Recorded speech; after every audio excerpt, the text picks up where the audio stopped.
스가랴 1장 1절부터 6절 말씀입니다. 다리우스 왕 2년 8째 달에 주님께서 이또의 손자이며 베르갸의 아들인 스가랴 예언자에게 말씀하셨다. 나 주가 너희 조상들에게는 크게 화를 내었다. 그러므로 너는 백성들에게 알려라. 만군의 주가 말한다. 너희는 나에게로 돌아오너라. 만군의 주가 말한다. 나도 너희에게로 돌아간다. 만군의 주가 말한다. 너희는 너희 조상을 본받지 말아라. 일찍이 예언자들이 만군의 주님께서 말씀하신다고 하면서 너희의 조상에게 악한 길과 악한 행동을 모두 버리고 어서 돌이키라고 외쳤다. 그러나 너희 조상은 나의 말을 듣지 않았다. 나의 말에 귀도 기울이지 않았다. 나 주의 말이다. 너희의 조상 그들은 지금 어디에 있느냐? 그때의 예언자들 그들이 아직 살아있느냐? 내가 나의 종 예언자들을 시켜서 너희 조상에게 명한 나의 말과 규례를 그들이 듣지 않더니 마침내 형벌을 받지 않았느냐? 그제서야 그들이 돌아와서 고백하기를 만군의 주님께서는 우리가 살아온 것과 우리가 행동한 것을 보시고서 결심하신 대로 우리가 마땅히 받아야 할 벌을 내리셨다고 하였다. 네, 샬롬. 오늘 말씀 앞에 나오신 여러분들을 축복합니다. 네, 오늘부터 함께 나눌 말씀은 스가랴서입니다. 스가랴서는 스가랴 선지자가 쓴 책으로 유다 왕국이 바벨론에 의해 멸망하고 또 유다 백성이 포로 생활을 한 후 예루살렘으로 돌아온 시기를 배경으로 하고 있습니다. 또한 스가랴서는 이 중단된 성전 재건을 다시 할 수 있도록 격려하는데 그 초점을 맞추고 있어요. 먼저 오늘 본문이 되고 있는 1장 1절의 말씀을 봅시다. 다리오 왕 제2년 8째 달이라고 시작하고 있는데요. 이 다리오 왕의 통치 연도로 이 연대를 기록한 이유는 바벨론에 붙잡혀 있던 포로들이 이스라엘로 이제 귀환할 즈음에는 왕이 없었습니다. 그래서 페르시아의 왕인 다리오의 이 통치 연도로 기록을 하고 있는 것입니다. 이처럼 포로에서 귀환한 이스라엘 백성들은 황폐해진 땅, 그 가운데서 생계를 유지해야 했고 또 성전 재건, 강한 반대로 부딪혀서 중단되는 아픔을 겪어야 했습니다. 그렇게 약 16년이 흐른 뒤 이 귀한 공동체는 학계 선지자라는 선지자를 통해서 다시 성전을 재건하는 일을 시작하는데요. 그러나 여러분, 이스라엘에 있어서 가장 화려했던 성전이 어떤 성전입니까? 네, 솔로몬 성전이죠. 금으로 모든 성전이 덮여있고 가장 화려하고 가장 웅장했던 성전. 그래서 이 솔로몬 성전의 모습을 기억하고 있던 이스라엘 백성들은 이 성전 재건을 다시 시작하긴 했지만 이 성전의 이 기초를 보고 너무 초라한 거예요. 그래서 그 모습에 실망하고 낙담하기 시작합니다. 이렇듯 삶에 어떤 생계를 유지하는 것에 어려움을 겪고 또 성전 재건에 낙심하고 있는 이스라엘 백성들에게 하나님께서는 스가랴 선지자를 통해서 말씀하십니다. 1절 후반절을 보니 스가랴 선지자에게 하나님의 말씀이 임했다고 기록하고 있어요. 그리고 스가랴 선지자에게 말씀하시는 내용이 2절부터 6절까지의 말씀입니다. 하나님께서는 먼저 이스라엘 백성들이 포로가 된 것은 하나님을 향한 그들의 불순종에 대한 진노의 결과임을 말씀하십니다. 아마도 이 포로 생활을 하던 이스라엘 백성들은 하나님의 선하심을 의심하고 또 이스라엘을 사랑하지 않으신다는 실망 속에 있었을지도 모릅니다. 그러니까 하나님께서 자신들을 버리셨다라고 생각했던 것이죠. 그러나 하나님께서는 이스라엘이 죄에 빠져 있을 때 선지자들을 계속 보내셨고 그 악한 행위에서 돌이키라고 몇 번이고 경고하셨습니다. 하지만 이스라엘은 하나님의 이런 말씀에 귀 기울이지 않았고 결국 심판을 받은 것이죠. 즉 이처럼 나라가 망하고 포로로 끌려가는 이 비참한 삶을 살게 된 것은 하나님이 선하시지 않고 하나님이 이스라엘을 사랑하지 않으셔서 버리신 것이 아니라 이스라엘이 하나님과 맺은 언약을 지키지 않고 또 하나님께서 이제 가증하게 여기셨던 그 우상에게 숭배하고 죄악의 길을 걸어갔던 죄의 결과라는 것입니다. 그러나 하나님께서는 이스라엘의 이 죄에 대하여 처절한 심판을 받게 하셨으나 심판으로만 끝내지는 않으셨습니다. 다시 그 바벨론 땅에서 이스라엘 땅으로 고향으로 돌아오게 하시는 은혜를 허락하시죠. 다시 하나님의 백성으로 살아갈 기회를 주신 것입니다. 그리고 이렇게 돌아와 삶의 어려움에 지쳐있고 성전 재건에 힘을 잃은 이스라엘 백성들에게 하나님께서는 근본적인 말씀을 전하십니다. 이것이 3절입니다. 너희는 내게 돌아오라. 만군의 여호와의 말이니라. 그리하면 내가 너희에게로 돌아가리라. 만군의 여호와의 말이니라.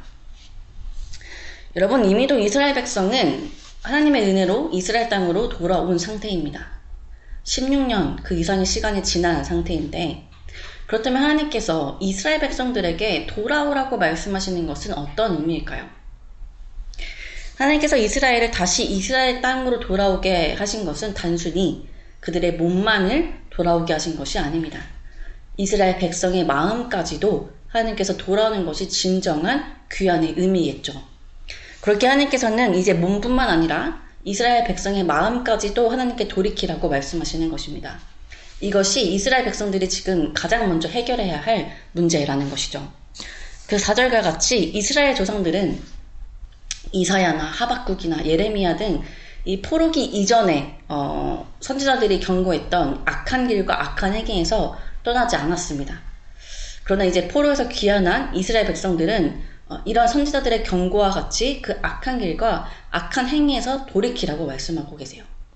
그러니 포로에서 귀환한 이스라엘 백성들이 해야 할 일은 단순히 자신들의 삶을 다시 회복하고 또는 재건하는 일 그 이전에 그들의 온 마음과 삶의 목적을 하나님께 돌이키는 것입니다. 이스라엘 땅으로 돌아왔으나 이들의 마음은 여전히 이 고향으로 돌아오게 하신 하나님께 있지 않았기에 이스라엘은 그 땅에 돌아와서도 그 땅의 초라함에 낙심하고 성전의 초라함에 낙심하며 삶의 동력을 잃어버린 것입니다. 그렇기에 이스라엘이 제일 먼저 해야 할 것은 보이는 회복이 아니라 보이지 않는 마음의 회복이 우선인 것입니다. 하나님의 백성으로 악한 길과 행위를 떠나 온전히 그 삶이 하나님께 향하며 삶의 중심을 하나님께 둔다면 이들이 마주한 냉혹한 현실도 초라한 성전의 모습도 전혀 낙심할 이유가 되지 않습니다. 왜냐하면 바벨론과 이 페르시아의 군주보다 더 위대하신 만군의 여호와께서 이들과 함께 하시기 때문입니다. 사랑하는 여러분, 여러분들의 마음과 삶의 모습은 하나님을 향해 있으십니까? 이스라엘 백성들이 바벨론의 포로로 끌려갈 수밖에 없던 그 죄의 모습처럼 여러분들의 모습도 우리의 모습도 하나님의 말씀을 떠나 있는 것은 아닙니까? 많은 믿음의 지체들이 우리에게 그렇게 살면 안 된다고 권면하여도 그 소리에 귀를 닫고 우리의 마음대로 하나님을 떠나 살고 있는 것은 아닙니까? 여러분, 죄라는 것은 대단히 악한 것이 아니라 하나님을 떠나 하나님 없이도 살 수 있다는 그 삶의 모습입니다. 그리고 이런 우리의 죄에 대한 결과는 반드시 존재합니다. 하나님의 선택을 받았던 이스라엘도 그 죄의 심판에서 자유하지 않았어요. 우리는 결코 하나님 없이 살 수 있는 존재들이 아닙니다. 하나님으로부터 지어진 우리는 반드시 하나님 안에서 살아가야 함을 우리는 기억해야 합니다. 우리가 하나님을 떠나 살지 않고 또 교회의 사명을 열심히 감당하고 있을 때에도 주의해야 할 모습은 있습니다. 하나님을 떠나 세상에 있지는 않지만 우리는 때로 하나님의 어떤 관계보다 보여지는 행위들에 치중할 때가 많습니다. 특별히 우리가 맡은 사역 가운데 우리의 마음이 하나님을 떠나 그 일에만 몰두할 때가 있다는 거예요. 우리의 마음이 하나님을 향해 있지 않을 때 우리는 그 사역 가운데 경험하는 어려움 속에서 낙심하고 실망하게 됩니다. 그리고 이것이 정말 하나님의 뜻인지, 이것이 정말 교회를 위한 일인지, 이렇게 하는 것이 정말 신앙생활이 맞는지에 대한 회의감까지 들기도 합니다. 그러나 여러분, 우리의 사역 이전에 우리의 마음이 하나님께 향해 있고 또 우리의 삶의 중심이 하나님께 있다면 우리가 맡은 사역의 결과나 모습은 중요하지 않습니다. 그 모습이 비록 포로로 귀환하고 와서 이들이 마주한 황폐한 땅과 같을지라도, 솔로몬 성전에 비할 수 없는 초라한 성전의 모습일지라도 그 삶을 살아가게 하시고 그 성전을 재건하게 하시는 분이 하나님이시라면 우리는 절대 낙심할 이유가 없죠. 그렇다면 우리는 그 하나님의 말씀을 순종하며 나아가기만 하면 되는 것입니다. 그 사역의 모습이 어떠하든 하나님께서는 그 사명에 순종하며 나아가는 우리에게 가장 복된 것을, 또한 우리 마음에 가장 큰 기쁨을 허락하실 것입니다. 사랑하는 여러분, 오늘의 말씀을 통하여서 먼저는 우리의 마음이 정말로 하나님께 향해 있는지, 또 우리가 맡은 모든 사명 가운데 그 중심이 그 행위가 아니라 하나님께 있는지를 돌아보았으면 좋겠습니다. 함께 기도합시다. 하나님, 오늘도 말씀으로 하루를 시작하게 하시니 감사드립니다. 하나님, 오늘 포로에서 귀환한 이스라엘 백성들의 모습을 보았습니다.